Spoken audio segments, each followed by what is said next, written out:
पहले दिन करीब 40 लाख किशोरों का हुआ टीकाकरण। पीएम मोदी ने अधिक से अधिक किशोरों से अभियान में शामिल होने का किया आह्वान।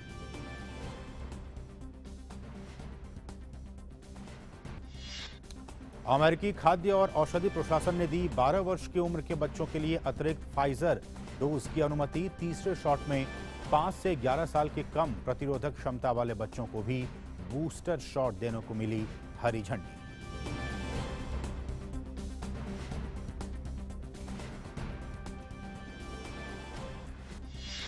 और भारत और दक्षिण अफ्रीका के बीच जोहानिसबर्ग के वॉन्डरर्स मैदान पर खेल रहे दूसरे टेस्ट के दूसरे दिन दक्षिण अफ्रीका आज अपने कल के स्कोर 1 विकेट के नुकसान पर 35 रन से आगे खेलना करेगी शुरू। पहले दिन खेल में भारत की पारी 202 रन पर सिमटी। 3 मैचों की श्रृंखला में इंडिया पहला टेस्ट जीतकर है 1-0 से आगे।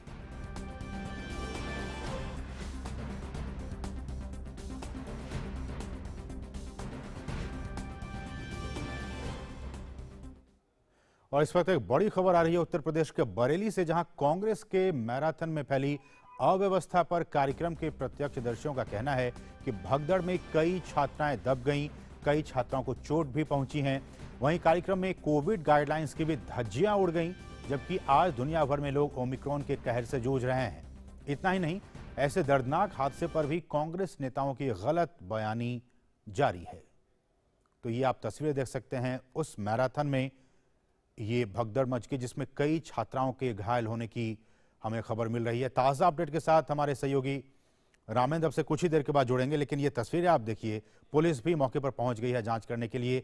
और भगदड़ कैसे मची, क्यों मची, किस तरह से कोरोना गाइडलाइंस का पालन किया गया या फिर नहीं किया गया, किस तरह की अव्यवस्था यहाँ पे हुई, इस बात की जाँच करने के लिए पुलिस वहाँ पर पहुंची है। लेकिन ये तस्वीरें कि जिस तरह से भगदड़ मची उसमें कई बच्चियों के घायल होने की सूचना। हमारे साथ हमारे सहयोगी रामेंद्र इस वक्त ताजा अपडेट के साथ जुड़ गए। रामेंद्र, क्या ताजा अपडेट है? देखिए, 9 बजे जब ये पूरी मैराथन की तैयारी हो रही थी, क्योंकि स्कूल की लड़कियों को बुलाया गया था और अव्यवस्था पूरी तरीके से एंट्री पॉइंट एक था, तो भगदड़ मचने से कई लड़कियां घायल हो गई, जिन्हें चिकित्सा के लिए भेजा गया। पुलिस जांच कर रही है। कोविड प्रोटोकॉल का भी ध्यान नहीं रखा गया है। तो जो जिस तरीके से केवल वोट के लिए लोगों की भीड़ इकट्ठा करके तैयारी की जा रही है, कोई मैराथन नहीं थी, पॉलिटिकल मैराथन थी। तो उसका ये जो स्थितियां देखने को मिल रही है, केवल इसलिए किसी तरीके से भीड़ इकट्ठा कर ली जाए, व्यवस्था नहीं की जा रही है, जिसके कारण ये भगदड़ असीम मची है वहां पर। और देखिए तस्वीरें रामेंद्र ये सब कुछ बयां कर रही हैं किस तरह से वहां पे इस कोरोना के दौर में, जबकि लगातार हम देख रहे हैं कि कोरोना के मामले बढ़ते जा रहे हैं, उस दौरान इन बच्चों को एक साथ कोई सोशल डिस्टेंसिंग नहीं और वहां पे भगदड़ मच गई। आप देख सकते हैं 3 छात्राओं को जिला अस्पताल पहुंचाया गया है एम्बुलेंस के जरिए। कुछ बच्चे उसमें फंस गए, दब के रह गए। अब आने वाले वक्त में पता चलेगा कि उन बच्चों की क्या स्थिति है। लेकिन कोरोना गाइडलाइंस का सरासर यहाँ पे उल्लंघन किया गया। इस कांग्रेस की मैराथन में जो स्कूली छात्राएं शामिल हुए उनमें से कई बच्चों के घायल होने की सूचना। रामेंद्र, पुलिस प्रशासन की तरफ से इस वक्त क्या कुछ कदम उठाए जा रहे हैं? कि पुलिस ने जांच शुरू कर दिया है कि क्यों भगदड़ मची है, क्या व्यवस्था हुई है, क्या संख्या दी गई, क्या उतनी ही संख्या है, क्या संख्या ज्यादा की गई थी, अगर संख्या की गई थी तो क्या व्यवस्था कांग्रेस ने की थी। इन सारे बिंदुओं पर पुलिस ने जांच शुरू कर दी है। पुलिस जो एरन जी है उन्होंने बयान दिया कि वैष्णो देवी में भगदड़ हो सकती है तो यहाँ क्यों नहीं हो सकती है। तो ऐसे बयानों से भी थोड़ा सा आहत होता है व्यक्ति। ये तो आप राजनीतिक कार्यक्रम रख रहे हो, उसमें बच्चियों को बुला रहे हो, जो छोटी बच्चियां हैं, और आप कोविड प्रोटोकॉल का पालन नहीं कर रहे हो। ये सारी चीजें चिंताजनक है। पुलिस ने जांच शुरू कर दी है। बिल्कुल, और सैकड़ों बच्चों के जान को दांव पे लगा दिया गया और सिर्फ ये कहने के लिए कि बाकी लोग कर रहे हैं हम क्यों नहीं कर सकते। मुझे लगता है कि प्रशासन के साथ साथ उन परिवारों को, उन पेरेंट्स को भी सोचना चाहिए कि इस तरह की, जबकि माहौल इस तरह से कोरोना का बहुत ही खराब है देश में, अपने अपने बच्चों को उन्होंने भेजा और भेजने के बाद अगर व्यवस्था ठीक होती तो इस तरह की घटनाएं नहीं होती। रामेंद्र, बिल्कुल, अगर व्यवस्था ठीक होती तो इस तरह की घटना नहीं होती। पॉलिटिकल प्रबंधन जो लोग भी कर रहे थे उनकी जिम्मेदारी थी कि आप दूसरों के बच्चों को बुला रहे हो, बच्चियों को बुला रहे हो, तो उनकी व्यवस्था को ध्यान में रखना चाहिए कि कैसे सुरक्षा होगी, कैसे व्यवस्थाएं की जाएंगी। लेकिन ये राजनीतिक लोग, इनको इसकी चिंता नहीं है। ये कहते हैं मैं लड़ सकती हूँ, लड़की हूँ। अरे ऐसे लड़कियों से लड़ाओगी कि उनकी सुरक्षा व्यवस्था ही खतरे में पड़ जाए। तो ये तो तमाम परिस्थितियां हैं। राजनीतिक कारणों से सारी चीजें की जा रही कि भीड़ दिखा ले, किसी तरह ये दिखे कि हमारा परचम आगे बढ़ रहा है, हमारे साथ लोग खड़े हैं, इससे ज्यादा इनकी कोई चिंता नहीं रहती। तो बेसिक जब हम जान रहे हैं कि इन तरह के बच्चों को, स्कूल्स के बच्चों को आप वहां पे बुला रहे हैं, तो कोई बेसिक फैसिलिटीज, बेसिक एमिनिटीज वहां पे व्यवस्था की गई थी, या फिर बस ऐसे ही आपने बुला लिया भीड़ को और कांग्रेस के नाम पे लड़ी हूं, लड़ती रहूंगी, इस नाम पे आपने इस तरह की कुव्यवस्था फैला दी? इससे पहले भी वाराणसी में जब ये मैराथन आयोजित की गई तो उस समय भी यही व्यवस्था थी, क्योंकि अब भीड़ दिखाने में व्यवस्थाएं सीमित रह जाती। ये लगता है कि भीड़ किसी तरह हो जाए, व्यवस्था नहीं करनी, तो वहाँ भी प्रधानमंत्री नरेंद्र मोदी और योगी के नारे लगाए लड़कियों ने कि इस अव्यवस्था में जहाँ हमको बुलाया गया था मैराथन के लिए, वहाँ कई चालबाजियां भी की गई। तो उसी तरीके की बरेली में व्यवस्था थी और इनको सुरक्षा की व्यवस्थाओं से लेना देना नहीं था। इनका राजनीतिक उद्देश्य है, तो राजनीतिक उद्देश्य से भीड़ इकट्ठा करना था, वो उद्देश्य था जिसके कारण दुर्घटना हुई है। इनकी संख्याओं को देखकर रामेंद्र ऐसा लग रहा है कि ये सिर्फ किसी एक दो स्कूल के नहीं, बरेली के बहुत सारे स्कूल के बच्चे यहाँ पे आए थे। बिल्कुल, कई स्कूलों के बच्चों को इकट्ठा किया गया था, सामान्य घरों के बच्चे भी आए थे, स्कूल के भी बच्चे आए थे, और इसलिए एक बड़ी भीड़ हो गई थी और उसको ध्यान में नहीं रखा गया था कि कैसे सुरक्षा चाक चौबंद की जाए, कैसे ये सुरक्षित रहे। मैराथन तो हो, लेकिन इनकी सुरक्षा, इनकी जान का जोखिम न हो, ये भी ज्यादा जरूरी, तो उसको ध्यान में नहीं रखा गया था। फिर भीड़ का पैमाना था कि किसी तरह भीड़ को बुला लिया जाए और भीड़ दिखे कि मैराथन दौड़ में कितनी महिलाएं, लड़कियां आई हैं, ये कांग्रेस की भीड़ है, ये दिखाने के चक्कर में ही ये दुर्घटना हुई थी। बिल्कुल, बहुत बहुत शुक्रिया रामेंद्र, इन तमाम ताज़ा अपडेट्स को हम तक पहुंचाने के लिए। बरेली से, तो बरेली में कांग्रेस की तरफ से एक मैराथन का आयोजन किया गया स्कूल के बच्चियों के लिए और उसमें भगदड़ मच गई। अभी की खबर यह है कि उसमें से 3 बच्चियों को ज्यादा चोट पहुंची है उस भगदड़ में, और उन 3 छात्राओं को जिला अस्पताल पहुंचाया गया है एम्बुलेंस के जरिए। बढ़ेंगे आगे और कुछ राष्ट्रीय खबरों पर नजर डालेंगे।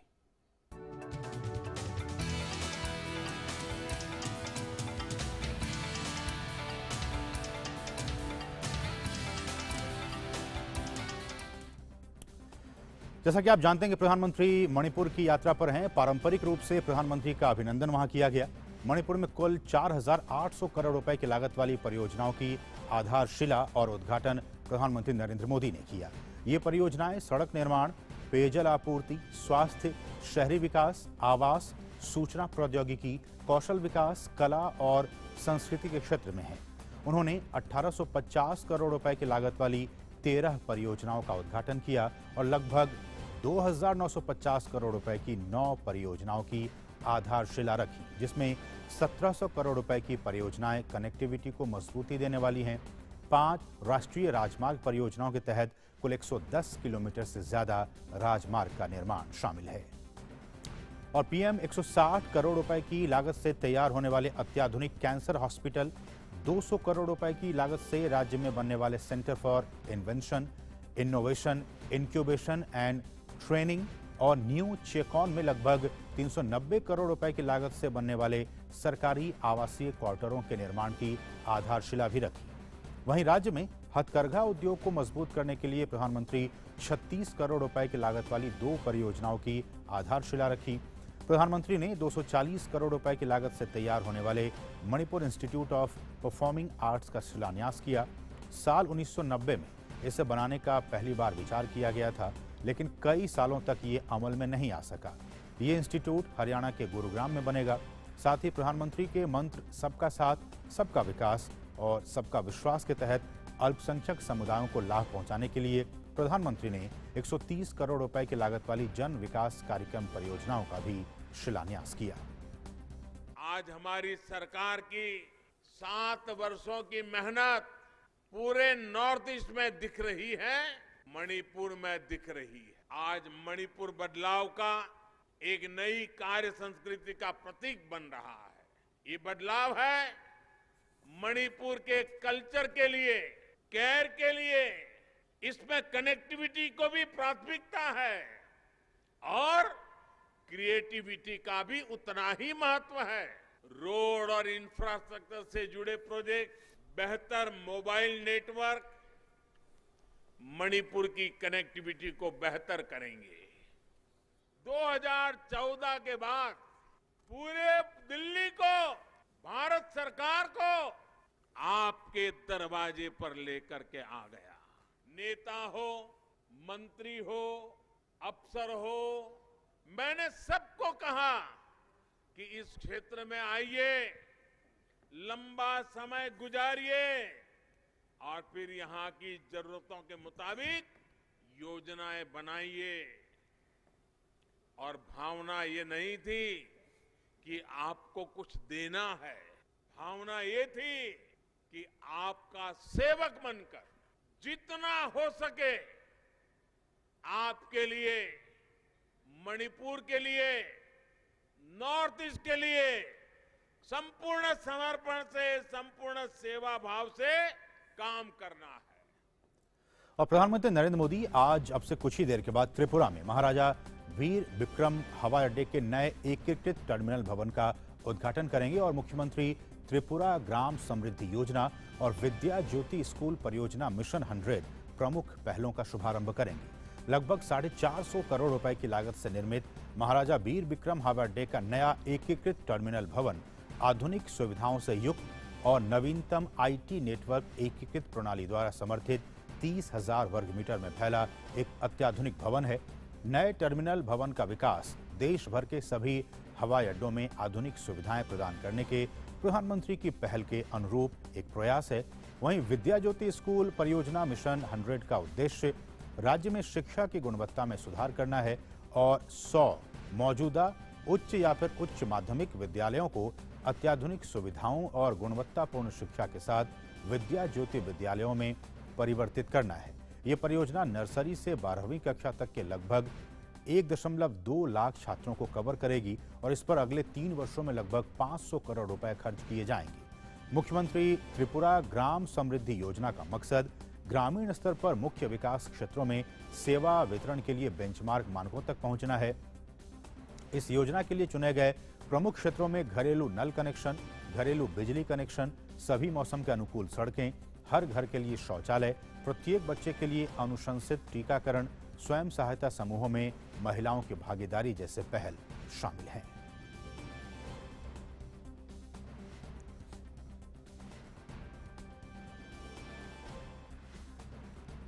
बढ़ेंगे आगे। प्रधानमंत्री नरेंद्र मोदी कल पंजाब की यात्रा पर रहेंगे। आइए देखते हैं कि कितना खास है प्रधानमंत्री की पंजाब यात्रा। हमारे वीडियो वॉल के जरिए कुछ पॉइंटर्स हम आपको बता रहे हैं। ये देखिए, प्रधानमंत्री नरेंद्र मोदी 5 जनवरी को पंजाब के फिरोजपुर का वो दौरा करेंगे और पीएम 42,750 करोड़ रुपए से अधिक की विभिन्न जो विकास परियोजनाएं हैं उनका वो शिलान्यास करेंगे प्रधानमंत्री। आगे आपको बताएं कि परियोजना में दिल्ली अमृतसर कटरा एक्सप्रेसवे, अमृतसर ऊना खंड को 4 लेन में बदलना जो है वो शामिल है। बहुत ही महत्वपूर्ण कनेक्टिविटी के लिहाज से ये यात्रा प्रधानमंत्री की पंजाब यात्रा। और मुकेरिया तलवाड़ा नई बड़ी रेलवे लाइन, फिरोजपुर में पीजीआई सैटेलाइट सेंटर भी इस परियोजना में शामिल है जिसका कि वो शिलान्यास करेंगे। पीएम कपूरथला और होशियारपुर में 2 नए मेडिकल कॉलेज की भी आधारशिला रखेंगे। तो स्वास्थ्य के दृष्टिकोण से भी बहुत ही महत्वपूर्ण ये यात्रा। पंजाब में 2 प्रमुख सड़क गलियारों की आधारशिला भी प्रधानमंत्री इस दौरान रखेंगे ताकि प्रमुख जो धार्मिक केंद्र हैं आसपास के राज्यों में उन तक पहुंच बढ़ाने के पीएम के विजन को पूरा करने की दिशा में ये परियोजना बहुत ही महत्वपूर्ण साबित होगी। आने वाले दिनों में लगभग 39,500 करोड़ रुपए की कुल लागत से 669 किलोमीटर लंबे दिल्ली अमृतसर कटरा एक्सप्रेसवे को भी विकसित किया जाएगा। और ये जो कार्यक्रम है उसमें ये दिल्ली से अमृतसर और दिल्ली से कटरा की यात्रा में जो लगता है वक्त, इस वक्त उसको आधा कर देगा। तो ये बहुत ही समय की बचत वाला ये कार्यक्रम होगा विकास के लिए। ग्रीनफील्ड एक्सप्रेसवे में प्रमुख सिख धार्मिक स्थलों को भी आपस में जोड़ा जाएगा ताकि जो लोग तीर्थयात्री वो एक जगह से दूसरी जगह आसानी से जा सकें।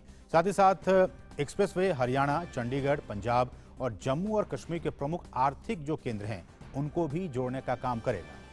27 किलोमीटर लंबी एक नई ब्रॉड गेज रेलवे लाइन की भी प्रधानमंत्री आधारशिला इस दौरान रखने का काम करेंगे। साथ ही साथ पंजाब के 3 शहरों में नई चिकित्सा अवसंरचना का भी शिलान्यास प्रधानमंत्री करेंगे। तो ये कुछ अहम कार्यक्रम प्रधानमंत्री जब पंजाब की यात्रा पर जाएंगे और इस तरह से जो अवसंरचना से जुड़े जो कार्यक्रम हैं, जो प्रोजेक्ट्स हैं, चाहे वो कनेक्टिविटी की बात हो, हेल्थ की बात हो, एजुकेशन की बात हो, इन तमाम क्षेत्रों पर जो है विकास का कार्य, चाहे वो उद्घाटन करेंगे या फिर शिलान्यास करेंगे प्रधानमंत्री। और एक बार फिर से हम बरेली की घटना पर रुख करते हैं, क्योंकि वहां से लगातार खबरें आ रही हैं। कांग्रेस के मैराथन में फैली अव्यवस्था पर कार्यक्रम के प्रत्यक्षदर्शियों का कहना है कि भगदड़ में कई छात्राएं दब गईं, कई छात्राओं को चोटें आईं।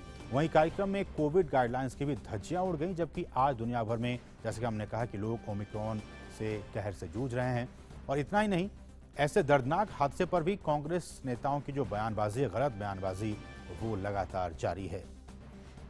तो लगातार जो छात्राएं इसमें घायल हुई, उनको जिला अस्पताल भेजा गया एम्बुलेंस के जरिए। लेकिन कांग्रेस की तरफ से जबकि इस पूरे घटनाक्रम को लेकर जो बयानबाजी की जा रही है वो बहुत ही दुखद है। इस पर पॉलिटिक्स की जा रही है, राजनीति की जा रही है, क्योंकि हम जानते हैं कि कुछ दिनों में वहाँ पे चुनाव होने वाले हैं। लेकिन इन छात्राओं को वहाँ पर बुलाकर हम जानते हैं कि जो कोरोना का संक्रमण है वो बहुत तेज़ी से फैल रहा है, और इस दौरान भी इतनी बड़ी मात्रा में, बड़ी संख्या में छात्राओं को वहाँ पर बुलाना और मैराथन का आयोजन करना, और उस मैराथन में भी अव्यवस्था फैल गई। उसकी वजह से कई बच्चियाँ उसमें दब गईं, कई छात्राएं उसमें दब गईं, जिसमें से कि अभी खबर आ रही है कि 3 बच्चियों को जिला अस्पताल पहुँचाया गया है। लेकिन अभी और भी बच्चियों के घायल होने की सूचना हमें मिल रही है। हमारे साथ हमारे सहयोगी रामेंद्र भी इस वक्त ताज़ा अपडेट के साथ एक बार फिर से जुड़ गए हैं। रामेंद्र, क्या ताज़ा अपडेट है आपके पास? देखिए, 3 लड़कियों को जो घायल थी उनको अस्पताल भेजा गया है इमरजेंसी में। तो उनको चोट ज्यादा लगी। कई और बच्चियां जो घायल हैं, कई लोग अपने घर चले गए हैं।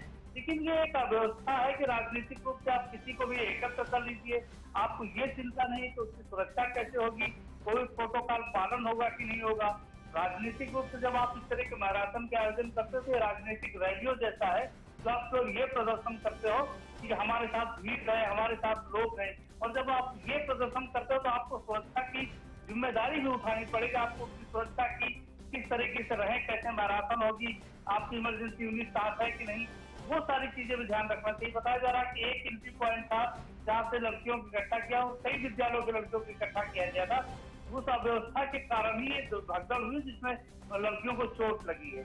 ये एक गलत परंपरा है कि जब आप राजनीतिक रूप से कोई आयोजन करते हो तो आप पर जिम्मेदारी भी फिक्स होती है कि आप उनकी चिकित्सा की, सुरक्षा की व्यवस्था करें।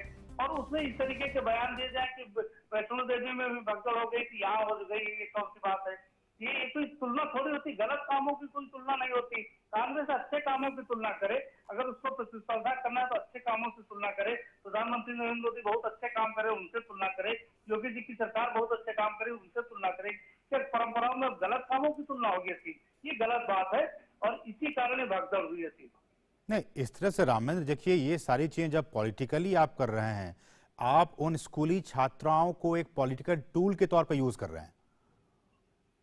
बिल्कुल असीम, वही बात मैं कह रहा हूँ कि जब आप राजनीतिक रूप से मैराथन का आयोजन करते हो, सामान्य मैराथन का आयोजन करते हो तो कोई फर्क नहीं पड़ता है। लेकिन जब आप राजनीतिक रूप से मैराथन का आयोजन कर रहे हो तो आप पर एक जिम्मेदारी फिक्स होती है कि आप उनकी सुरक्षा की जिम्मेदारी भी आप पर ही है, क्योंकि आप राजनीतिक फायदे के लिए कर रहे हो। आप मैराथन इसलिए नहीं कर रहे हो कि आप खेल को बढ़ावा देने के लिए कर रहे हो, तो आपको जिम्मेदारी फिक्स होती है। और ये टूल्स की तरह ही इस्तेमाल किया। कई स्कूलों के लड़कियों को उन्होंने एकत्र किया था और एक सक्रिय जगह पर आयोजन किया गया कि व्यवस्था दिखे कि भीड़ बहुत है।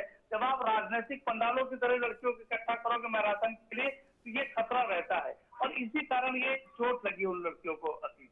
लेकिन जिस तरह से रामेंद्र, हम ये बार बार कह रहे हैं कि उन कोरोना प्रोटोकॉल्स का आपने ध्यान नहीं दिया, और इस तरह से इतनी बड़ी तादाद में छात्राओं को आपने आसपास के इलाकों से बुलाया, जिसमें कि मैं देख सकता हूं कि सैकड़ों की तादाद में वहां पे छात्राएं मौजूद हैं, और आपने कोई वहां पे सुविधाएं नहीं कि अगर कोई इस तरह की अवांछित घटनाएं हो जाती हैं तो उसको रोकने के लिए भी कार्यक्रम के जो आयोजक हैं उनकी तरफ से कोई व्यवस्था वहां पे नहीं की गई थी।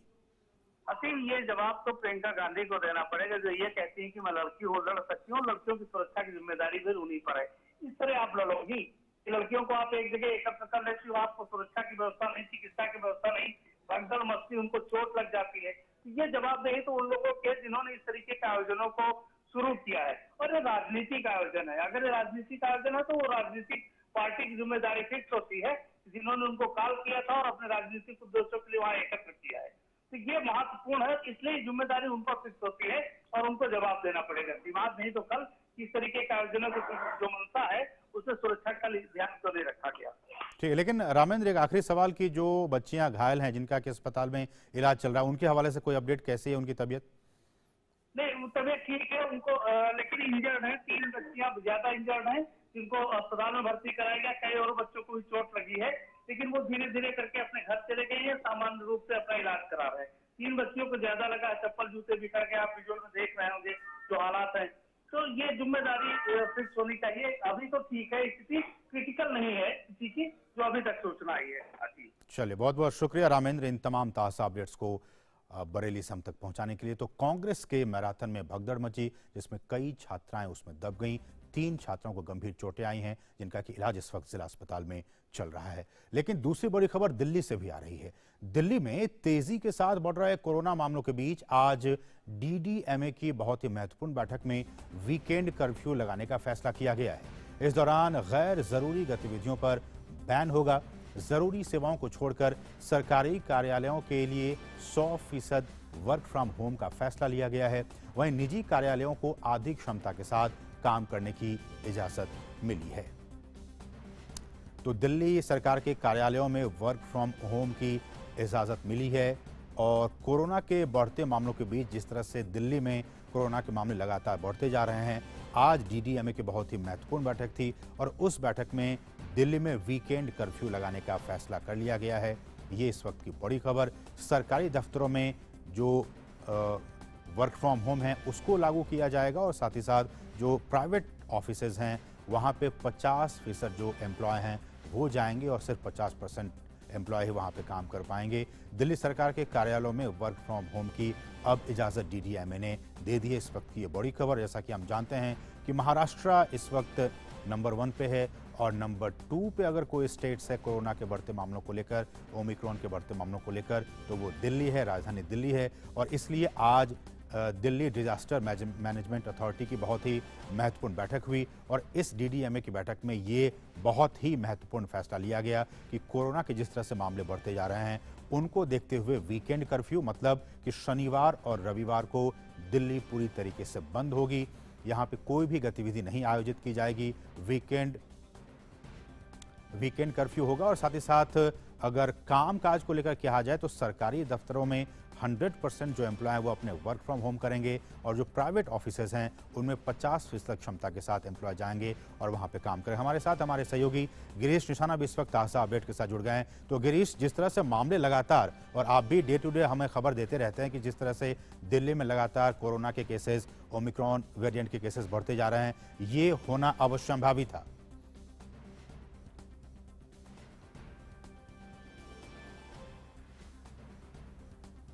आप हमें सुन पा रहे हैं गिरीश? जी। मेरा सवाल ये था गिरीश, जिस तरह से दिल्ली में कोरोना के मामले और जिस तरह से ओमिक्रॉन वेरिएंट के मामले लगातार बढ़ते जा रहे हैं, उसको देखते हुए ये जो फैसला लिया गया डीडीएमए की तरफ से, ये बहुत ही ज़रूरी फैसला, बहुत ही अहम फैसला और ये इसको होना ही था, इस फैसले को आना ही था।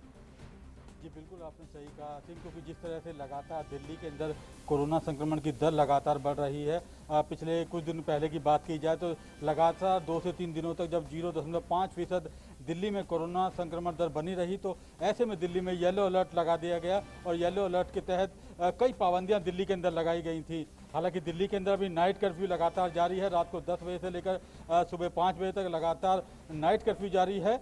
लेकिन अगर आज की बात की जाए तो आज डीडीएमए की बैठक हुई जिसकी अध्यक्षता दिल्ली के उपराज्यपाल अनिल बैजल ने की। हालांकि दिल्ली के मुख्यमंत्री इस बैठक में शामिल नहीं रहे।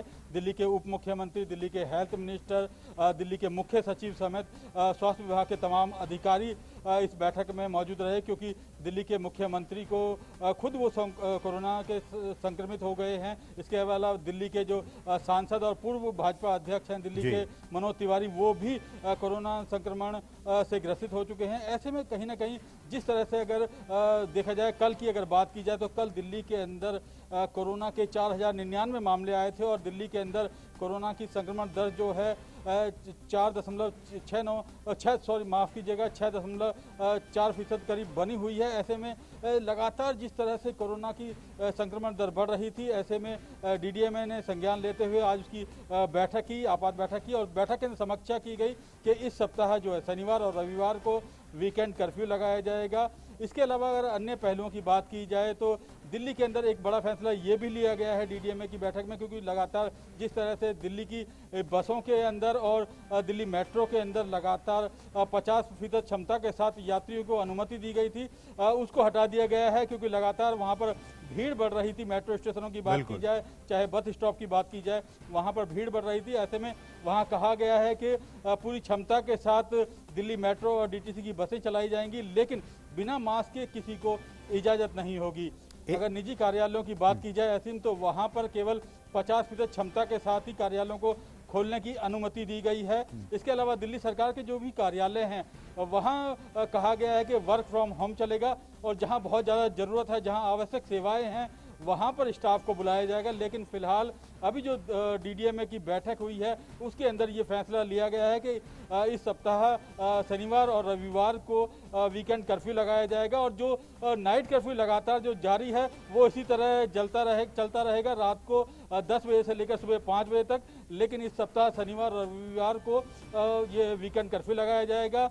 मेट्रो को पूरी क्षमता के साथ चलाया जाएगा, लेकिन बिना मास्क के किसी को अनुमति नहीं होगी। इसके अलावा निजी जो कार्यालय हैं वो 50% क्षमता के साथ खोले जाएंगे, और सरकारी कार्यालयों में वर्क फ्रॉम होम रखा और जाएगा। गिरीश, अगर स्कूल्स और कॉलेज की बात की जाए तो इसको लेकर कोई फैसला लिया गया? देखिए, स्कूल कॉलेज की पहले ही फैसला ले लिया गया था। पिछली बार जब येलो अलर्ट जारी किया गया था तभी कह दिया गया था स्कूल और कॉलेज पूरी तरह से बंद रहेंगे। हालांकि जो ऑनलाइन क्लासेस हैं वो यूं ही जारी रहेंगी। चलिए बहुत बहुत शुक्रिया गिरीश, इन तमाम ताज़ा अपडेट्स को हम तक पहुंचाने के लिए बहुत बहुत शुक्रिया। और यहाँ रुकेंगे छोटे से ब्रेक के लिए, आप देखते रहिए डीडी न्यूज़।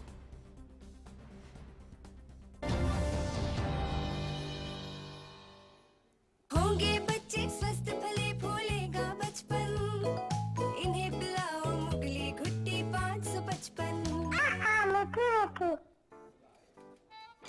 9 to 5 जॉब, अरे 5 to 9 जॉब, भाग दौड़ all the time job, the roaming वाला जॉब, द डेडलाइन वाला जॉब, और are you living in the market वाला जॉब। जिंदगी में मौके ही मौके हैं। अपनी मर्जी से जॉब चुनिए और अपनी इच्छा अनुसार कमाइए। बन जाइए LIC एजेंट। ये है जॉब से बढ़कर, ये है करियर इंश्योरेंस।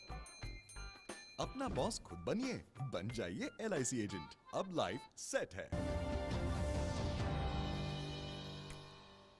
और ब्रेक के बाद आपका फिर से स्वागत है। देखिए, 15 से 18 वर्ष के किशोरों के लिए जारी राष्ट्रव्यापी टीकाकरण अभियान का आज दूसरा दिन है। कल 40 लाख से भी अधिक युवाओं को कोविड-19 वैक्सीन की डोज दी गई। टीका लगवाने के लिए बुकिंग ऑनलाइन या फिर कोविड टीका केंद्रों पर भी कराई जा सकती है।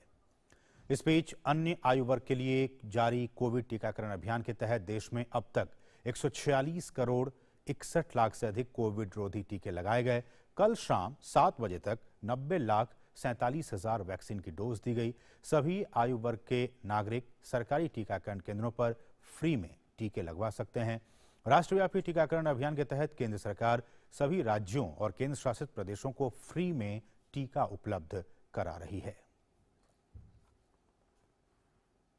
इस बीच सब्जेक्ट एक्सपर्ट कमेटी की आज बहुत ही महत्वपूर्ण बैठक होगी, जिसमें भारत बायोटेक के नेजल वैक्सीन के क्लिनिकल ट्रायल फेज 3 की मंजूरी पर विचार किया जाएगा।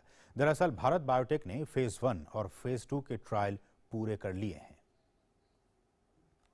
और देश भर में ओमिक्रॉन वेरिएंट के अब तक कुल 1892 मामले सामने आ चुके हैं। स्वास्थ्य मंत्रालय के ताज़ा आंकड़ों के मुताबिक इनमें से 766 लोग उपचार करवाकर स्वस्थ हो चुके हैं। ओमिक्रॉन के सबसे ज्यादा 568 मामले महाराष्ट्र में सामने आए हैं, जबकि दिल्ली में अब तक 382 मामले सामने आए हैं। केरल में ओमिक्रॉन से 185 लोग संक्रमित हुए हैं। वहीं गुजरात में 152, तमिलनाडु में 121 मामले सामने आए हैं। और ओमिक्रॉन के बढ़ते मामलों के बीच देश में कोरोना के दैनिक मामलों ने भी रफ्तार पकड़ ली है। स्वास्थ्य और परिवार कल्याण मंत्रालय के मुताबिक देश में पिछले 24 घंटों में कोरोना के 37,379 नए मामले सामने आए। वहीं पिछले 24 घंटों में कोरोना को मात देकर 11,007 लोग स्वस्थ हुए हैं, जिसके बाद देश में रिकवरी रेट 98.13% हो गया है।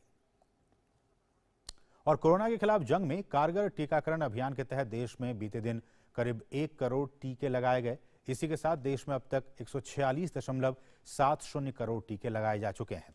टीकाकरण अभियान के तहत देश में अब तक 146.70 करोड़ से अधिक टीकों की खुराक दी जा चुकी है। वहीं टीकाकरण अभियान के 352वें दिन कल 99,27,797 कोविड टीके लगाए गए। टीकाकरण अभियान देश में लोगों की कोविड से सुरक्षा का एक अहम माध्यम है और इसकी उच्च स्तर पर लगातार समीक्षा और निगरानी की जा रही है।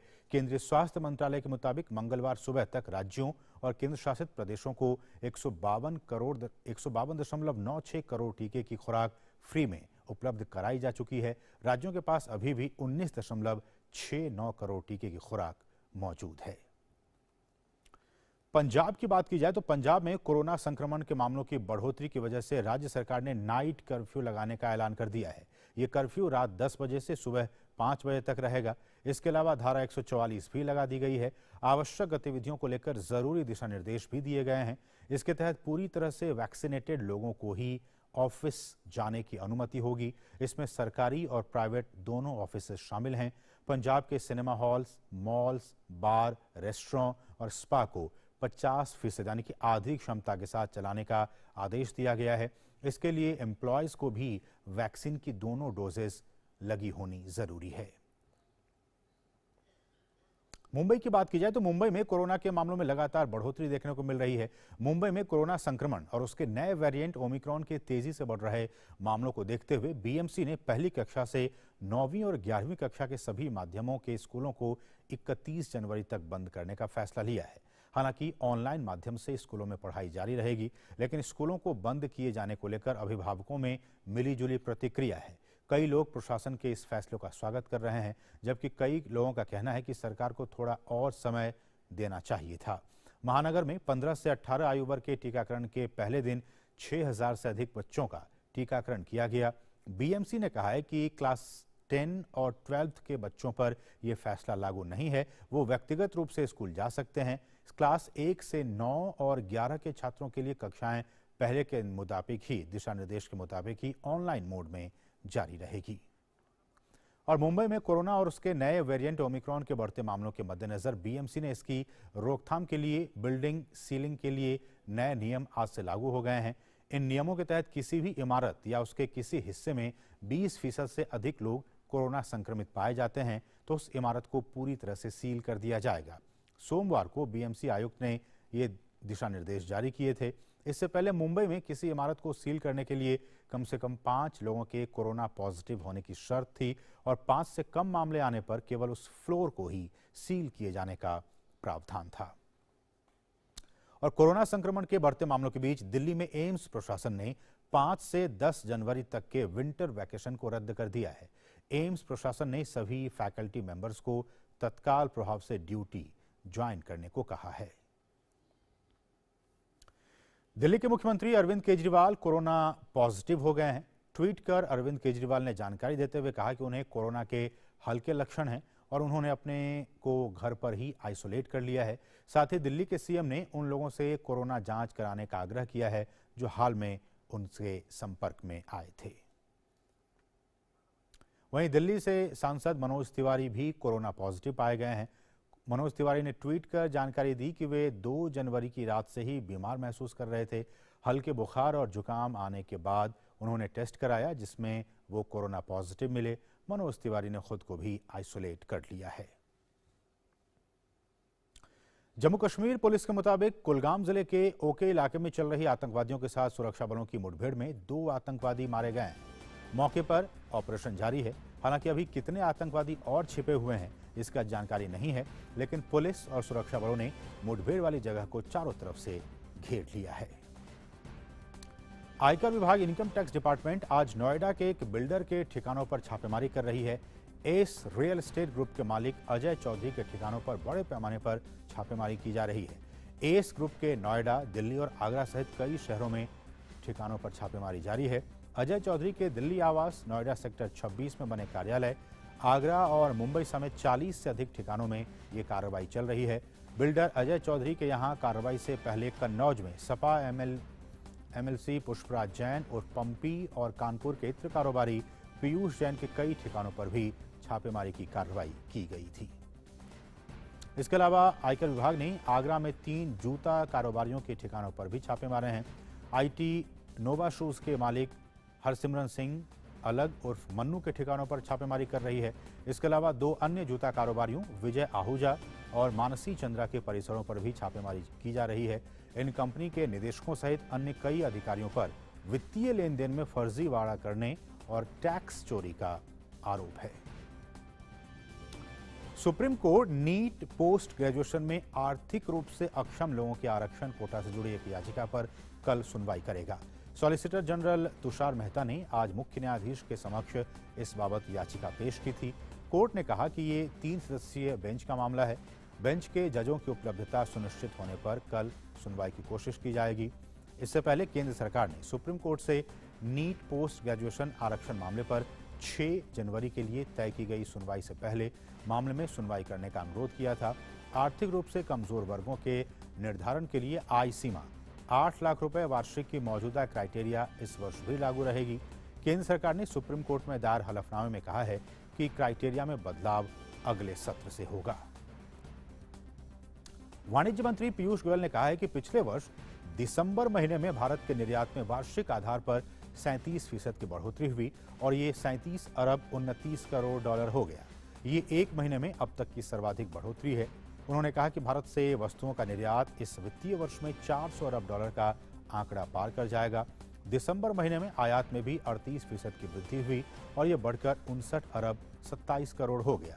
वित्तीय वर्ष 2021-22 में अप्रैल से दिसंबर महीने के दौरान निर्यात में 48.85% की वृद्धि हुई और ये 299 अरब 74 करोड़ डॉलर हो गया है।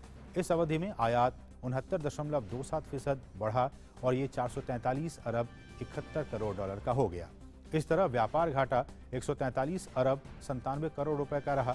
भारतीय निर्यात संगठनों के परिसंघ के अध्यक्ष ए शक्तिवेल ने कहा कि मौजूदा रुख को देखते हुए भारत वर्तमान वित्तीय वर्ष में 400 अरब डॉलर निर्यात का लक्ष्य हासिल कर लेगा। और यहाँ रुकें एक और छोटे से ब्रेक के लिए। आप देखते रहिए डीडी न्यूज।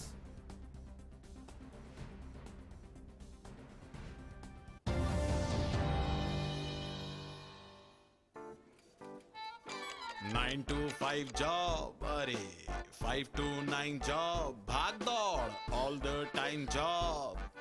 The roaming वाला job, the deadline वाला job, और are you living in the market वाला job? जिंदगी में मौके ही मौके हैं। अपनी मर्जी से जॉब चुनिए और अपनी इच्छा अनुसार कमाइए। बन जाइए LIC एजेंट। ये है जॉब से बढ़कर, ये है करियर इंश्योरेंस। अपना बॉस खुद बनिए, बन जाइए LIC एजेंट। अब लाइफ सेट है। और अब कुछ अंतर्राष्ट्रीय खबरें।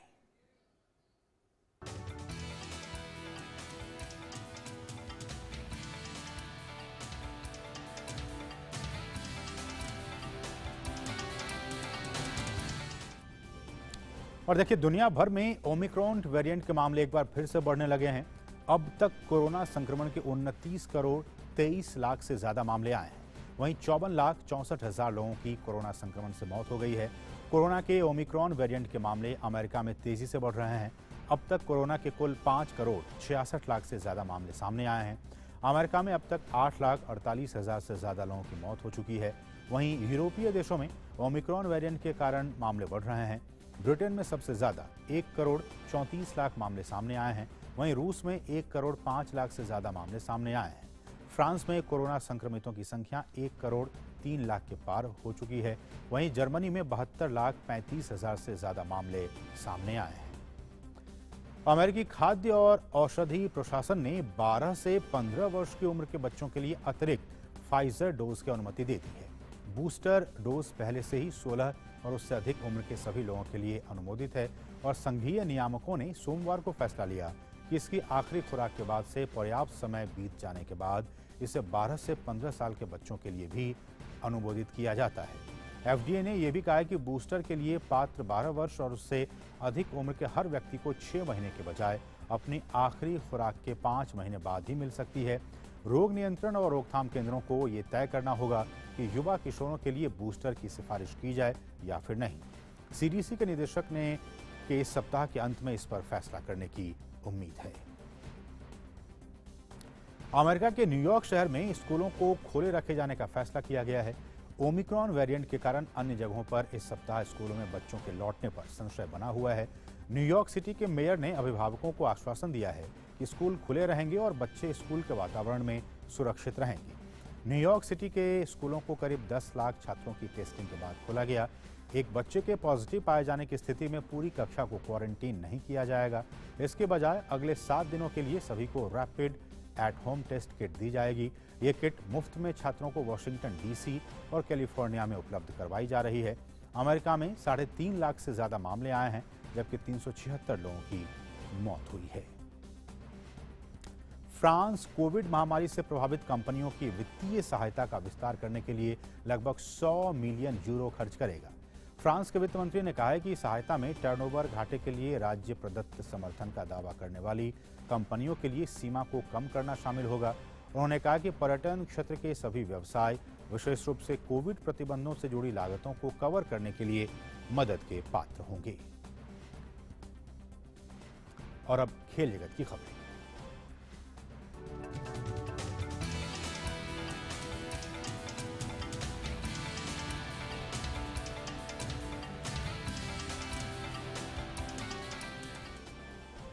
हमारे साथ गौरव मौजूद हैं खेल की खबरों को समेटकर। गौरव नमस्कार, क्या कुछ आज हम खबरें? शुक्रिया असीम। और खेल की खबरों की जो शुरुआत करेंगे वो क्रिकेट की खबरों के साथ करेंगे, जहां भारत और दक्षिण अफ्रीका की टीमें जो है उनके बीच दूसरे दिन का खेल जो है जोहान्सबर्ग में शुरू हो गया है। वांडरर्स में खेले जा रहे दूसरे टेस्ट मैच के दूसरे दिन दक्षिण अफ्रीका आज अपने कल के स्कोर 1 विकेट के नुकसान पर 35 रन से आगे खेलना शुरू किया, जहां ताज़ा समाचार मिलने तक टीम ने 39 रन बना लिए हैं। इससे पहले भारत ने टॉस जीतकर पहले दिन बल्लेबाजी करने का फैसला किया था, लेकिन भारत की शुरुआत खराब रही थी और टीम केवल 202 रन पर ही सिमट गई थी। टीम इंडिया की शुरुआत कुछ खास नहीं रही और 49 रन पर टीम में 3 विकेट गंवा दिए थे। मयंक अग्रवाल 26 रन, पुजारा 3 रन और रहाणे 0 पर आउट हो गए थे। इसके बाद बिहारी और राहुल ने पारी को संभालने की कोशिश की। दोनों ने चौथे विकेट के लिए 42 रन की साझेदारी निभाई, जिसके बाद राहुल ने टेस्ट करियर की 13वीं 50 लगाई। वे 50 रन मारने के तुरंत बाद आउट हो गए। राहुल ने 50 रन बनाए। भारत ने 156 रन पर छठा विकेट गंवाया। ऋषभ पंत 17 रन बनाकर आउट हुए। उन्हें मार्को जेनसन ने विकेटकीपर वेरेन के हाथों कैच कराया। पंत और अश्विन के बीच 48 गेंदों पर 40 रन की साझेदारी हुई। इसके बाद शार्दुल ठाकुर 0, शमी 9 रन बनाकर आउट हुए। वहीं रविचंद्रन अश्विन ने अच्छी पारी खेली। वे 50 गेंदों पर 46 रन बना सके। अपनी पारी में उन्होंने 6 चौके लगाए। रबाडा ने सिराज को वेरेन के हाथों कैच कराकर भारतीय पारी समेट दी। दक्षिण अफ्रीका की ओर से मार्को जेनसन ने 4 विकेट झटके। वहीं ओलिवियर और रबाडा को 3-3 विकेट मिले। बात करते हैं एशेज सीरीज की, जहां एशेज सीरीज को पहले ही अपने नाम कर चुकी ऑस्ट्रेलिया की टीम बुलंद इरादे के साथ सीरीज के चौथे टेस्ट में बुधवार को सिडनी में उतरेगी। टीम की कोशिश इंग्लिश टीम का सुपड़ा साफ करने पर होगी। दूसरी ओर इंग्लैंड ने भले ही ये टेस्ट सीरीज गंवा दी हो, लेकिन वो बाकी बचे 2 टेस्ट में खुद को साबित कर इस साल की शुरुआत एक बार फिर से जीत के साथ करने को बेकरार होगी। टेस्ट टीम के लिए इंग्लैंड की टीम में स्टुअर्ट ब्रॉड की वापसी हुई है। ब्रॉड ओली रॉबिन्सन के चोटिल होने के चलते टीम में वापस आए हैं। वहीं ऑस्ट्रेलिया की टीम में ट्रेविस हेड के कोरोना पॉजिटिव होने के चलते उस्मान ख्वाजा को प्लेइंग 11 में शामिल किया गया है। ऑस्ट्रेलिया ने सीरीज में 3-0 की अजय बढ़त बना रखी है। वैसे इस मैदान पर ऑस्ट्रेलिया और इंग्लैंड की टीमों के बीच 56 टेस्ट हुए हैं, जिसमें से 27 में ऑस्ट्रेलिया ने तो 22 में इंग्लैंड ने जीत दर्ज की है। वहीं 7 मुकाबले ड्रॉ रहे हैं। बात करते हैं रणजी ट्रॉफी की, जहां भारतीय क्रिकेट बोर्ड प्रमुख सौरव गांगुली ने रणजी ट्रॉफी के आयोजन को हरी झंडी दिखा दी है। कोरोना महामारी के बढ़ते मामले के बीच बीसीसीआई प्रमुख गांगुली ने इस बात की पुष्टि की है कि देश की इस प्रतिष्ठित टूर्नामेंट का आयोजन तय कार्यक्रम के अनुसार होगा। गौरतलब है कि सोमवार को बंगाल रणजी टीम के 7 सदस्यों की कोविड-19 रिपोर्ट पॉजिटिव आई, तो वहीं मुंबई क्रिकेट टीम के ऑलराउंडर शिवम दुबे भी कोरोना संक्रमित मिले। नए घटनाक्रम के कारण बंगाल का मुंबई टीम के खिलाफ होने वाला 2 दिवसीय अभ्यास मैच रद्द कर दिया गया। वहीं बंगाल क्रिकेट संघ ने सभी स्थानीय टूर्नामेंट को रोकने का भी फैसला किया और कोविड-19 की वर्तमान स्थिति की समीक्षा के लिए मंगलवार को शीर्ष परिषद की आपात बैठक बुलाई है। कोरोना के बढ़ते मामले को देखते हुए रणजी टूर्नामेंट के आयोजन को लेकर चर्चाएं शुरू हो गई थी, लेकिन सौरव गांगुली ने सोमवार की शाम में टूर्नामेंट के आयोजन की पुष्टि कर दी। रणजी ट्रॉफी के नए सीजन की शुरुआत 13 जनवरी से होगी और खिताबी मुकाबला 20 मार्च को खेला जाएगा। बात करते हैं इंग्लिश प्रीमियर लीग की। इंग्लिश प्रीमियर लीग में सोमवार देर रात ओल्ड ट्रैफर्ड में खेले गए मुकाबले में वोल्व्स की टीम ने मैनचेस्टर यूनाइटेड की टीम को 1-0 से हरा दिया। वोल्व्स की ओर से विजयी गोल खेल समाप्त होने से ठीक 8 मिनट पहले जोआओ मोंटेनो ने किया। ओल्ड ट्रैफर्ड के मैदान पर मैन्यू की ये जीत 1980 के बाद आई है। इस जीत के बाद वोल्व्स की टीम 8वें स्थान पर है और टीम के 28 अंक हैं। वहीं मैन्यू की टीम के 31 अंक है और टीम 7वें स्थान पर मौजूद है। मैन्यू के अंतरिम मैनेजर के तौर पर रॉल्फ रॉकनिक के प्रशिक्षण में टीम की ये पहली हार है। आई लीग की बात करें तो देश की शीर्ष फुटबॉल लीग में से एक आई लीग कोविड-19 की चपेट में आ गई है, जिसकी वजह से मौजूदा सीजन को अगले 6 हफ्ते के लिए स्थगित कर दिया गया है। लीग से जुड़े खिलाड़ियों और स्टाफ की नई जांच में कोरोना के मामले बढ़कर 45 हो गए हैं, जिसके बाद अखिल भारतीय फुटबॉल महासंघ यानी AIAF ने सोमवार को आपातकालीन बैठक बुलाई और इसमें इसे स्थगित करने का फैसला किया गया। सभी टीमों की 5 जनवरी को फिर से कोविड-19 की जांच होगी। इसके लिए बायो बबल का प्रोटोकॉल 7 जनवरी तक जारी रहेगा। इसके बाद नेगेटिव रिपोर्ट आने के बाद टीमें अपने अपने घरों को जा सकती हैं। होटलों में और जिन खिलाड़ियों को अधिकारियों को पॉजिटिव रिपोर्ट आई है वो आइसोलेशन में रहेंगे और कोलकाता में निर्धारित स्वास्थ्य मानकों के अनुसार उनका इलाज किया जाएगा। बाद में नेगेटिव रिपोर्ट आने के बाद उन्हें भी जाने की अनुमति होगी। अब बात करते हैं शतरंज की। अखिल भारतीय शतरंज महासंघ ने देश में कोविड-19 के बढ़ते मामलों को देखते हुए विभिन्न राज्यों द्वारा लगाए गए प्रतिबंधों के कारण इस महीने होने वाली कई राष्ट्रीय स्तर की प्रतियोगिताओं को स्थगित कर दिया है। जिन प्रतियोगिताओं को स्थगित किया गया है उनमें राष्ट्रीय जूनियर, सब जूनियर और राष्ट्रीय स्कूल चैंपियनशिप शामिल हैं। इनका नया कार्यक्रम बाद में घोषित किया जाएगा। गौरतलब है कि राष्ट्रीय जूनियर चैंपियनशिप 9 जनवरी से नई दिल्ली में आयोजित होने वाली थी, जबकि अन्य प्रतियोगिताओं का आयोजन इस महीने के बाद होना था। विज्ञप्ति में कहा गया है कि खिलाड़ियों के पास प्रवेश शुल्क के तौर पर भुगतान की गई राशि की वापसी का विकल्प है या वे बाद की तिथियों में चैंपियनशिप के आयोजन के लिए अपना पंजीकरण बनाए रख सकते हैं। तो असीम, फिलहाल ये थी तमाम खेल से जुड़ी हुई खबरें, लेकिन बाकी खबरों के लिए वापस आपके पास।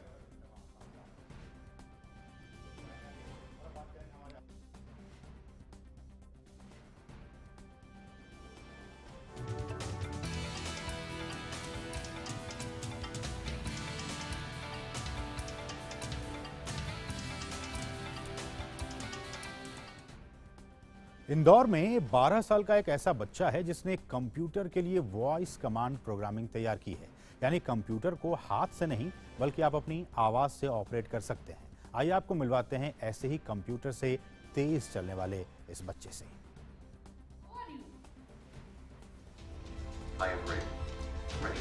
आपको कुछ अजीब नहीं लग रहा ये सब देखकर? आखिर ये बच्चा कंप्यूटर के साथ बातें कैसे कर रहा है और कंप्यूटर इसकी कमांड ले क्यों रहा है? आपको कुछ एलेक्सा की याद नहीं आ रही? अगर हम इस बच्चे की माने तो इसमें एलेक्सा से भी ज्यादा और बेहतर फीचर्स मौजूद हैं।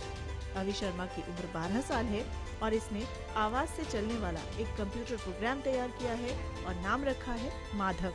मैंने इसका नाम दिया है माधव, यानी कि my advance domestic handling AI version.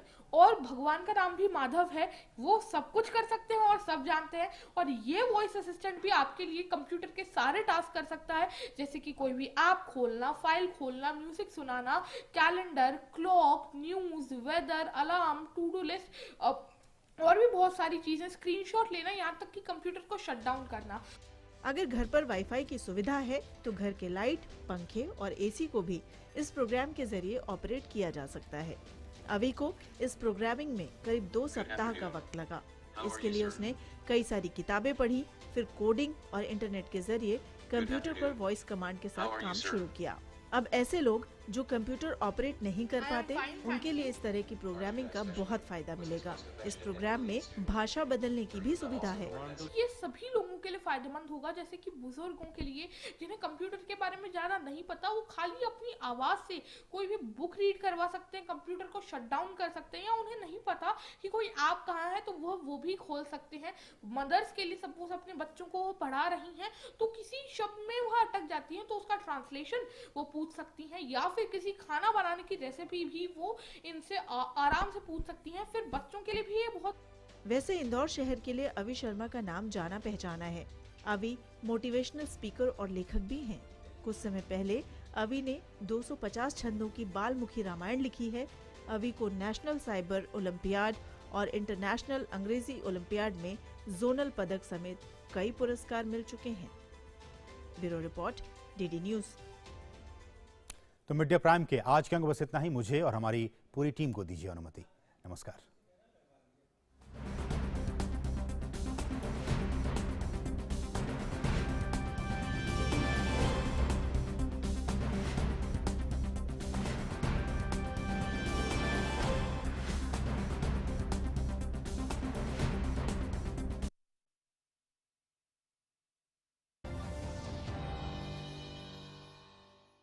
होंगे बच्चे स्वस्थ भले फूलेगा बचपन, इन्हें पिलाओ मुगली घुट्टी 555। बाढ़ ने बचाई तबाही, गाँव हुआ तहस नहस।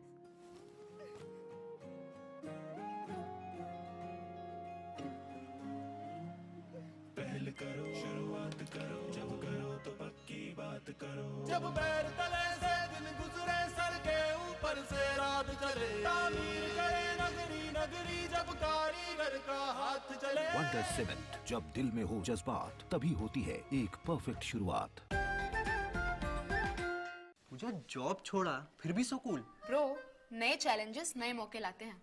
अच्छा, सीरियसली राहुल, मेरा पूरा घर now it's an online retail store. देख।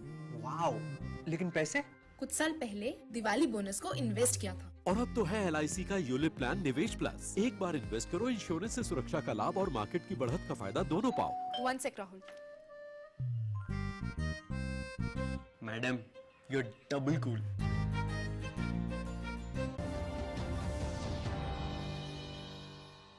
यूपी में मुद्दों की चोट है, कीमती हर वोट है, वार है प्रतिकार है, तो इस वक्त तैयार है हर वक्त की हर खबर, इस वक्त में सब पर नजर। देखिए इस वक्त, सोमवार से शुक्रवार रोज दोपहर 2 बजे सिर्फ डीडी न्यूज पर।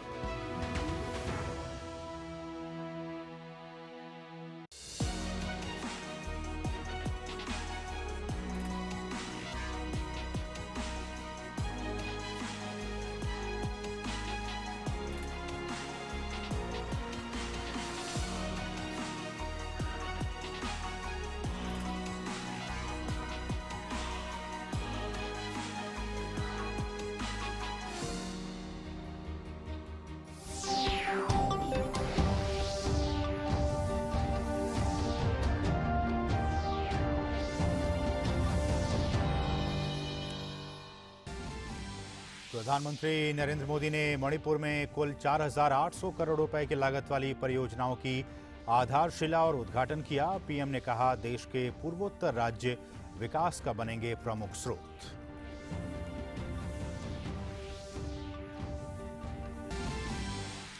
प्रधानमंत्री नरेंद्र मोदी अब से कुछ ही देर के बाद त्रिपुरा की राजधानी अगरतला में 450 करोड़ रुपए की लागत से बने महाराजा वीर विक्रम हवाई अड्डे के नए एकीकृत टर्मिनल भवन का करेंगे उद्घाटन। पीएम त्रिपुरा ग्राम समृद्धि योजना और विद्या ज्योति स्कूल के प्रोजेक्ट मिशन 100 की भी